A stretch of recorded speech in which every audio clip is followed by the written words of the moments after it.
নমস্কার, টিভি নিউজে আপনাদের সকলকে স্বাগত। আর কয়েকটা দিন হাতে বাকি, তার আগে কিন্তু এই মুহূর্তে দেখানোর চেষ্টা করছি বজরংবলীর যে ঝান্ডা কিন্তু গান হচ্ছে। এই মুহূর্তে সরাসরি দেখানোর চেষ্টা করছি রামনবমীর কিন্তু প্রস্তুতি, আর হাতে গোনা কয়েকটা দিন বাকি রয়েছে।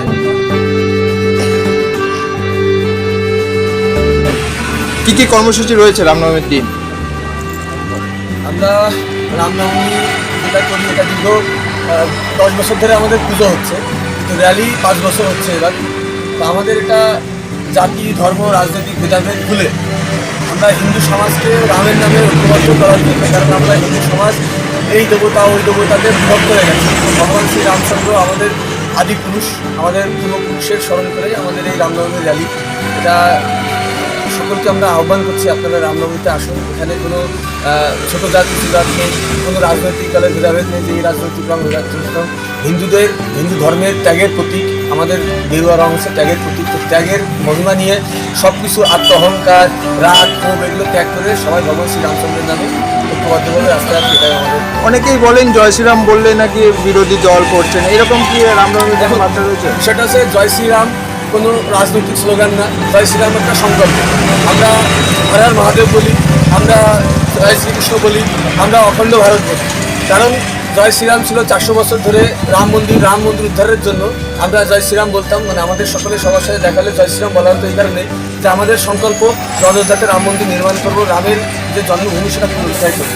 তো এটা এখন ছোটো থেকে আমরা শুনে এসেছি যে রাম নাম, মানে গ্রামে গ্রামে আমরা মানুষ গ্রামে সন্তান ঘুরতে আসতে হলে রাম নাম করলে ভূত পালিয়ে যেত। তো জয় শ্রীরামে যাদের সমস্যা তাদের বুঝতে হবে ভূতের প্রেতাত্মা আছে বলে তারা ভয় পাচ্ছে। তাছাড়া কোনো কিছু না, এটা কোনো সাম্প্রদায়িক বা রাজনৈতিক না। রাম আমরা সবাই হয়। কবে থেকে এই মানে কোথা থেকে শুরু হচ্ছে? আমাদের দেখুন, রামনবমী অলরেডি বাসন্তী পুজো শুরু হয়ে গেছে। তো আমাদের এখানে অতটা ভাবে আমরা মানে 9 দিন ধরে পুজো করতে পারি না। অনেকে ব্রত পালন করছে, কিন্তু সেভাবে বড়োভাবে করতে পারিনি, কারণ প্রশাসনিক অনেক ব্যাপার থাকে বা আমাদেরও সামাজিকভাবে সেইভাবে আমরা এখন প্রস্তুত হতে পারিনি।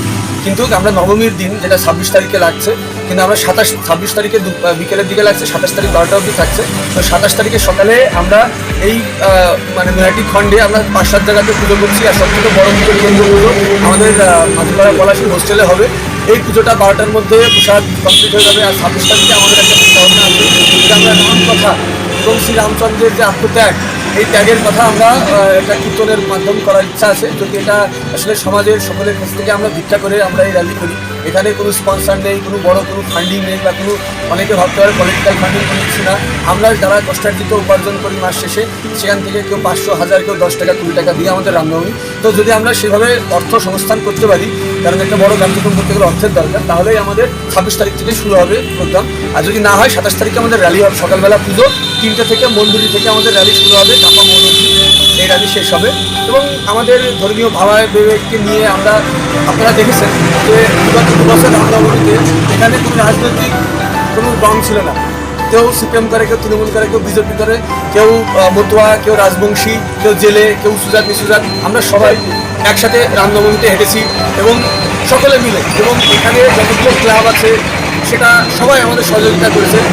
সারদাপল্লীতে আমাদের জন্য জল, ঠান্ডা জলের ব্যবস্থা, ধানকলে আমাদের জন্য লাড্ডুর ব্যবস্থা করে, আপনার চাঁদাপোলে আমাদের জন্য বাতাসার জলের ব্যবস্থা করে। তো এখানে কোনো ক্লাব সমাজ, মানে আপামর হিন্দু সমাজ নেমে আসছে আমাদের রামনবমী। তাহলে আপনাদের যে র্যালি রয়েছে সেটা 27 তারিখ রয়েছে? 27 তারিখে হবে, 3টের সময় মন্দির থেকে শুরু হবে। আর তারপরে যতটা সময় লাগে তাও কত অব্দি র্যালি করবে? এটা চাপামোড়, যেটা জেঠিয়া থানার জুরিডিকশন অনুযায়ী আমাদের হয়। মানে আপনাদের দাবি যে এটাই কোনো রাজনৈতিক বার্তা নেই? না, এটা আমাদের কোনো রাজনৈতিক, পুরো অসামাজিক, এটা একটা সামাজিক সংগঠন।